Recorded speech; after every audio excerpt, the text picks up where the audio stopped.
Hello, children. Good evening. This is Manveer Singh Negi, and today we will read this poem, The Ball Poem. The Ball Poem is composed by John Berryman, and this is the great man, the great poet who composed this poem. Uh, the name of the poet is John Berryman, and the title of the poem is The Ball Poem. Any lesson taught in the classroom, कोई भी lesson जो classroom में पढ़ाया जाता है उसके पीछे एक मकसद होता है बच्चे को समझाना, बच्चे को एक लेसन पढ़ाना, और वो पढ़ाया हुआ लेसन उसकी ज़िंदगी बदल देगा in a positive way. That's why a lesson is taught, not with the purpose that you will get good marks in the exam only. That's not the purpose ये है कि जो पाठ पढ़ा क्लासरूम में वो कैसे आपकी लाइफ को बदल देता है इन अ पॉजिटिव वे. तो यहाँ पे द बॉल पोएम में मैं आपको स्टार्टिंग में इसलिए बता रहा हूँ ताकि आपको जल्दी समझ आए. एक बच्चा है, वो अपने बॉल खो देता है और उसको ये पता लगता है कि उसकी रिस्पॉन्सिबिलिटी थी, उसको बॉल को संभाल के रखना चाहिए था. और पहली बार बच्चे को एहसास होता है रिस्पॉन्सिबिलिटी, यानी जो चीज़ें उसके पोजीशंस में थी, उसके अधिकार में थी, उसके अंडर कंट्रोल थी. अगर पोजीशंस में चीज़ें हैं तो रिस्पॉन्सिबिलिटी भी हैं उनको संभालने की. तो this is the simple synopsis of the poem, a central idea of the poem. So let's read. This is the great man, and the second image is this one, John Berryman. बार बार इसलिए दिखा रहा हूँ ताकि आपको दिमाग में रहे. Ball poem B से स्टार्ट है, एंड पोएट का नाम भी बेरीमन बी से है, ताकि आपके मन में आए रहे. तो पहले पोएम पढ़ते हैं. So let's see what happens. Let me make it more longer and see. A boy loses a ball. एक बच्चा बॉल खो देता है. He is very upset. वो बहुत अपसेट है. A ball doesn't cost much. Ball की कीमत ज़्यादा नहीं है. Nor is it difficult to buy another ball. Nor means ना ही ये मुश्किल है दूसरी बॉल खरीदना. फिर why then is the boy so upset? फिर बच्चा इतना अपसेट क्यों है?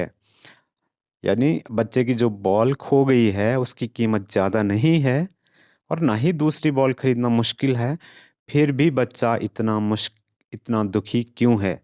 Read the poem to see. ये देखने के लिए पोएम को पढ़ें कि what the poet thinks has been lost, कि पोएट क्या सोचता है कि क्या खो गया है. And what the boys has to learn, और बच्चे को क्या सीखना है from the experience of losing something, कि कुछ चीज़ खोने के अनुभव से बच्चे को क्या सीखना है.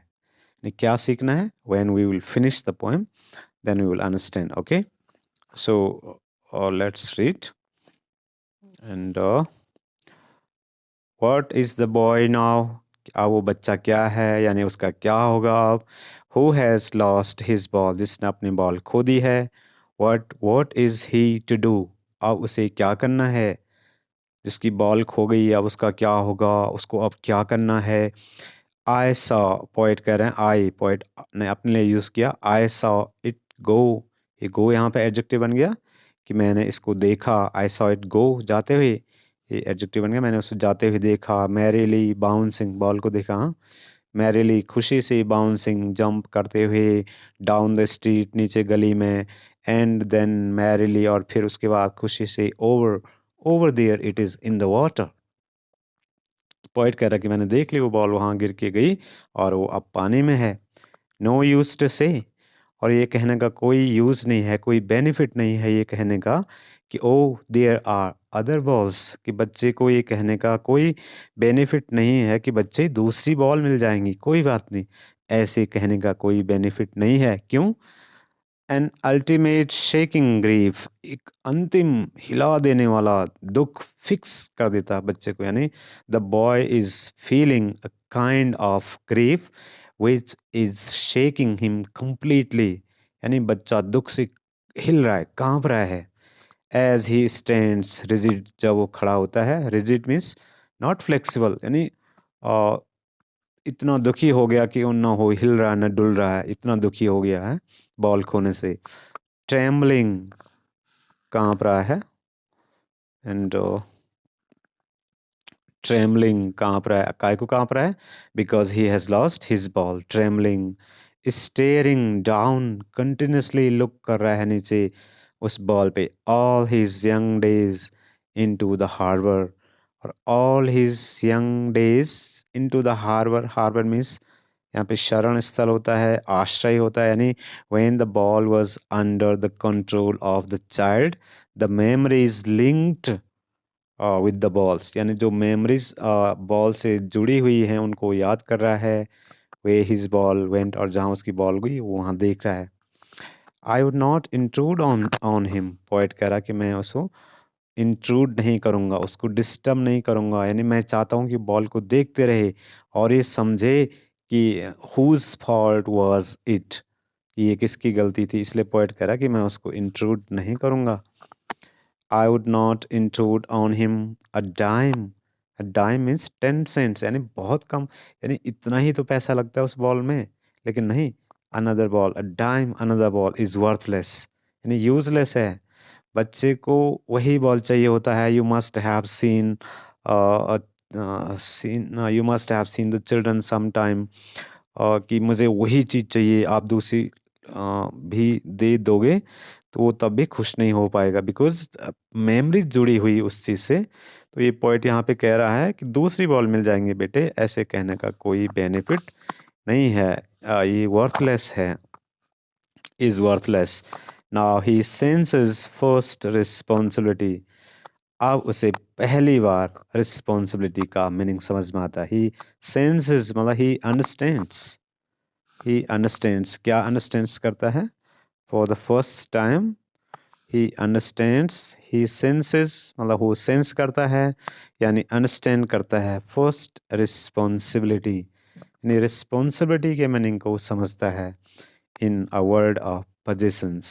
This line is very beautiful and most important line, कि possessions की दुनिया में, इसमें मेटाफर है, in a world of possessions he understands for the first time the meaning of responsibility, and he understands for the first time the realization of the loss, कि loss क्या है, नुकसान क्या है, वो पहली बार समझता है।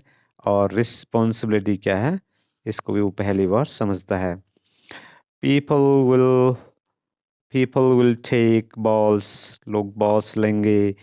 Balls will be lost always, people लोग लेंगे मीन्स लोग खरीदेंगे, और बॉल खोती जाएंगी, खोएंगे ही। Little boy, and no one buys a ball back, और कोई बॉल को वापस नहीं खरीदता है, एक बार बिक जाती है।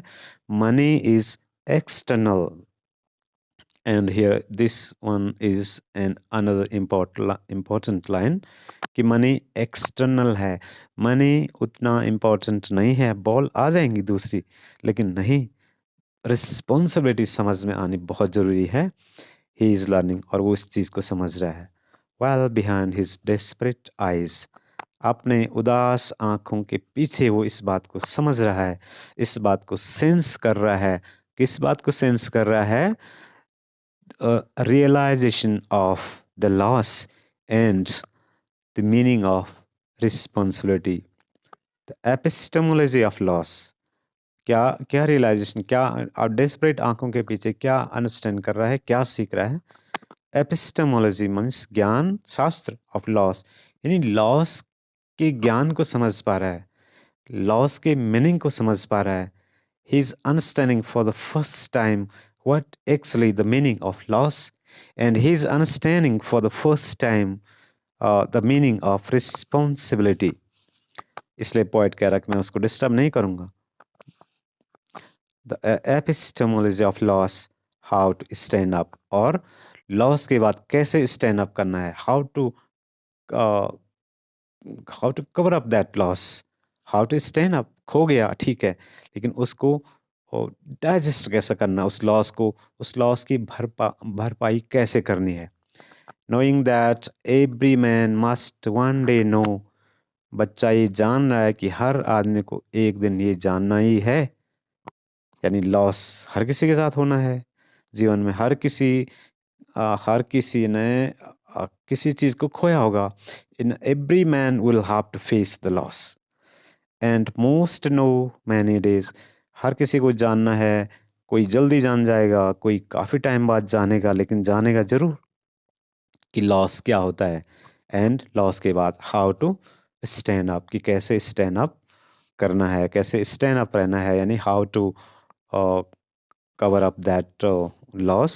So simply, the poet wants to make it clear to the children, I mean to say to you people, कि जो जो चीज़ें आपके possessions में हैं, whatever things are under your possessions, it's your responsibility to look after them. उनकी looking after आपकी responsibility है। और खोएंगी ही चीज़ें, ऐसा नहीं है कि नहीं खोएंगी, ऑफ कोर्स खोएंगी, लेकिन ये भी सीखना है कि उस लॉस को कैसे डाइजेस्ट करना है, कैसे स्टैंड अप रहना है बाद में। तो this is the great man John Berryman who composed this poem.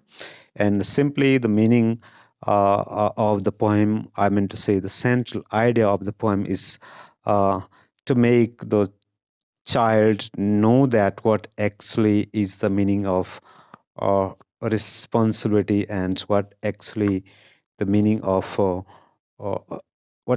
he realized first time for the actual meaning of responsibility and the actual meaning of loss. So this is the great man who composed the poem, John Berryman, and this is the title of the poem, the ball poem. जब भी headings लिखते हैं, letter writing में हो या कहीं भी हो, तो बिगिनिंग है तो इसलिए, चाहे आर्टिकल बिगिनिंग में है तो टी कैपिटल आया, बॉल का बी कैपिटल आया, पोएम का पी कैपिटल आया। इस प्रकार से हेडिंग्स लिखे जाते हैं, पोएम का टाइटल लिखा जाता है, लेसन का टाइटल लिखा जाता है। और अगर ये आर्टिकल्स, डिटर्मिनर्स, प्रेपोजिशंस भी बीच में आए होते तो तब नहीं कैपिटल में लिखे जाते। यानी अगर ये द बीच में होता तो तब द का टी कैपिटल नहीं होता, इन बीच में आता तो इनका आई कैपिटल नहीं होता। तो इस प्रकार से टाइटल लिखा जाता है पोएम का। So I hope that you must have enjoyed the poem, and surely you will get definitely some marks in the examinations if you go through this poem in a detailed way. So the video is getting longer, so that's all for today. So thank you very much.